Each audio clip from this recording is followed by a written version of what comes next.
Arrêtez-vous un instant, juste une seconde. Avant de chasser, machinalement, votre chat de votre fauteuil préféré, prenez une seconde, une seule, pour réfléchir.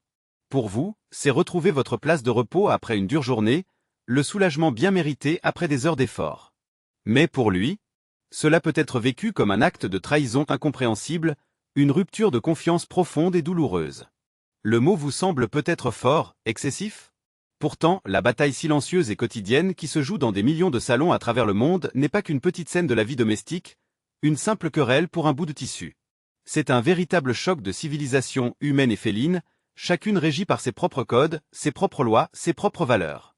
Nous avons l'impression de simplement demander au chat de se pousser, de libérer l'espace. Mais lui, il voit son allié le plus important, sa source de chaleur, de nourriture et de sécurité, se transformer soudainement en une menace, un agresseur, et le chasser de son îlot de stabilité, de son refuge tant chéri. Dans cette guerre invisible, l'enjeu est bien plus important que le droit à une couverture douillette, un simple confort matériel. L'enjeu, c'est la confiance, le lien fondamental qui vous unit. Une monnaie fragile, si facile à perdre en un instant et presque impossible à reconquérir, à reconstruire pierre par pierre. Alors, que se passe-t-il réellement dans la tête de votre chat lorsque vous le dérangez, lorsque vous le chassez de son havre de paix? Essayons de comprendre pourquoi un geste qui nous semble anodin, insignifiant, peut durablement abîmer votre relation, creuser un fossé entre vous. Pour comprendre la logique féline, il faut se défaire de nos notions humaines de propriété ou de possession, ces concepts qui régissent notre monde. Quand un chat saute sur votre canapé, il n'essaie pas de se l'approprier, de le voler ou de le revendiquer. Il fait quelque chose de bien plus fondamental, de plus instinctif. Il étend sa carte de sécurité, il renforce son sentiment de contrôle sur son environnement. Imaginez un monde où vous vous orienteriez non pas avec la vue, mais principalement avec l'odorat, où les odeurs seraient vos principaux points de repère. Pour un chat, votre maison entière est une carte complexe et à plusieurs niveaux, constituée d'arômes, de fragrances, de senteurs. Et les repères les plus importants sur cette carte sont les siens, les marques qu'il a laissées. Quand un chat se frotte les joues ou les flancs contre un pied de table, un coin de canapé ou vos jambes, il ne vous fait pas que des câlins, des démonstrations d'affection. Il fait du marquage, il revendique son territoire. Des glandes spéciales situées sur son visage, ses pattes et sa queue libèrent des phéromones, des signatures chimiques uniques, invisibles pour nous, mais parfaitement claires pour lui, des messages olfactifs indélébiles. Chaque marque est un message qu'il se laisse à lui-même, une assurance, une promesse, « Je suis passé par ici. C'est sûr. C'est mon territoire, mon domaine. » Ces odeurs créent un cocon de confiance, un environnement rassurant. Le canapé et le fauteuil, le tapis ne sont pas de simples meubles, des objets inanimés. Ce sont des postes stratégiques, des points d'appui imprégnés de son parfum personnel de tranquillité, des balises dans son monde. Imaginez maintenant que vous preniez votre chat et que vous le chassiez de cet îlot de sécurité, de ce refuge qu'il s'est construit. Dans son monde, c'est comme si quelqu'un effaçait soudainement les repères essentiels de votre carte de navigation en plein milieu d'une ville inconnue, vous laissant désorienté et vulnérable. Vous ne lui demandez pas simplement de se pousser, vous détruisez son sentiment de stabilité et de prévisibilité, vous ébranlez les fondations de son monde. Vous n'empiétez pas sur sa propriété, mais sur son système de sécurité personnelle, le forçant à se sentir vulnérable là où il devrait être protégé, en sécurité et serein. Si le fauteuil est le centre d'un territoire sécurisé, le seuil de la pièce en est la frontière, le poste de douane, la ligne de démarcation. Et c'est là que se joue un autre drame de malentendu, une source de frustration et d'incompréhension. Vous connaissez sûrement cette situation. Le chat s'approche de la porte et s'arrête net, immobile.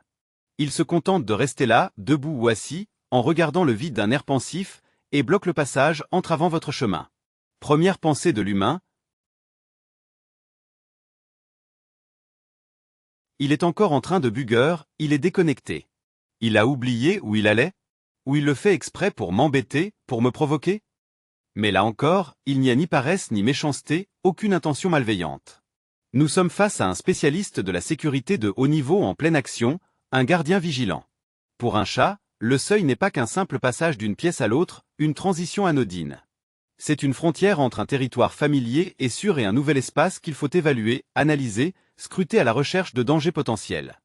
Immobile sur le seuil, le chat se lance dans un examen méthodique et minutieux. Ses oreilles, telles deux antennes paraboliques, captent le moindre murmure, le plus infime des craquements provenant de cet espace encore inconnu. Son nez, fin limier, explore les courants d'air, traquant les effluves inconnus, les odeurs potentiellement menaçantes qui pourraient se dissimuler dans l'atmosphère. Ses yeux, perçants et calculateurs, scrutent l'environnement, évaluant chaque recoin, chaque ombre, à la recherche d'un mouvement suspect ou d'une cachette providentielle. En somme, il effectue une analyse rapide, une évaluation des risques avant de s'aventurer en territoire inconnu. C'est un héritage ancestral, un instinct de survie qui a permis à ses ancêtres sauvages d'éviter les rencontres fatales avec des prédateurs plus imposants. Et nous, que faisons-nous face à cette scène?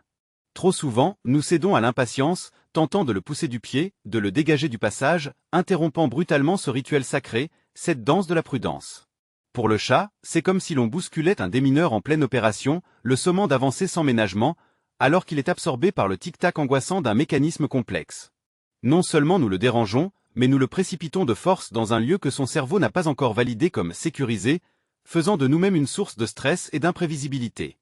Maintenant que nous comprenons que le canapé est perçu comme une carte de sécurité, un refuge familier, et le seuil comme un point de contrôle frontalier, une barrière à franchir avec prudence, essayons de combiner ces deux éléments. Que se passe-t-il dans la conscience féline lorsque nous, ces protecteurs attitrés, violons sans cesse ces règles invisibles, ces protocoles de sécurité intérieure? Les chats ne raisonnent pas en termes de morale, comme les humains. Ils ne possèdent pas les notions abstraites de justice ou de bien. Leur univers est structuré autour d'un principe plus simple, plus fondamental, la cohérence et la prévisibilité. Le maître, l'humain, est le centre de leur monde, l'être associé aux expériences les plus positives. La nourriture, la chaleur réconfortante, la sécurité rassurante, les câlins tendres. L'humain est un phare vivant, un signal constant qui indique que tout va bien, que l'environnement est stable et sûr. Et voilà que ce phare, autrefois fiable, commence à se comporter de manière irrationnelle, déroutante. Celui qui était censé protéger devient lui-même une source de menace. Il le chasse sans ménagement de son territoire marqué, de son refuge sûr. Il le pousse avec brutalité au-delà de frontières non évaluées, potentiellement dangereuses. Dans la logique féline, c'est une défaillance du système, un bug dans le programme. Le principal garant de la stabilité se transforme en une source d'imprévisibilité. Aujourd'hui, il caresse avec douceur, demain, il chasse avec force. Aujourd'hui, il nourrit généreusement, demain, il provoque du stress et de l'anxiété. Cette incohérence détruit la confiance fondamentale, le pilier de leur relation. L'animal ne comprend plus à quoi s'attendre de nous, son comportement devient illogique. C'est ce que l'on pourrait qualifier de trahison dans son langage. Il ne pense pas « mon maître est mauvais ». Il pense plutôt « le monde autour de moi est devenu chaotique et dangereux, et la source de ce danger est celui en qui j'avais le plus confiance ». En conséquence, le chat peut commencer à nous éviter, à se cacher dans des endroits reculés, à se montrer agressif ou anxieux. Il ne se venge pas. Il essaie simplement de survivre dans un monde qui a soudainement cessé d'être compréhensible et sûr pour lui. Nous l'avons donc compris, employer la force, c'est détruire la confiance patiemment construite. Mais que faire si nous avons réellement besoin de nous asseoir dans notre fauteuil préféré, occupé par notre félin? La réponse est simple et élégante. Au lieu du langage de la force, nous devons apprendre le langage de la diplomatie féline, l'art de la persuasion douce. Votre objectif n'est pas de chasser l'animal, mais de faire en sorte qu'il ait envie de partir de lui-même, et avec plaisir. C'est plus facile qu'il n'y paraît, croyez-moi. Voici quelques techniques diplomatiques éprouvées, des stratégies qui ont fait leurs preuves, une offre qu'il ne peut tout simplement pas refuser, une proposition irrésistible. C'est le principe de base, la pierre angulaire de la négociation féline. Si vous avez besoin d'un endroit précis, rendez un autre endroit encore plus attrayant, plus confortable, plus désirable. Préparez à l'avance un plan B. Déposez une couverture douce et moelleuse que votre chat adore particulièrement sur le canapé à côté, ou apportez son carton préféré, celui dans lequel il aime se prélasser. Ensuite, ne le chassez surtout pas, mais appelez-le d'une voix douce et mélodieuse, et montrez-lui le nouvel endroit que vous avez spécialement préparé pour lui. Vous pouvez même utiliser un appât. Sa friandise préférée, celle qu'il ne peut jamais refuser, ou son jouet favori, celui qui éveille son instinct de chasseur. Le message que reçoit le chat change du tout au tout.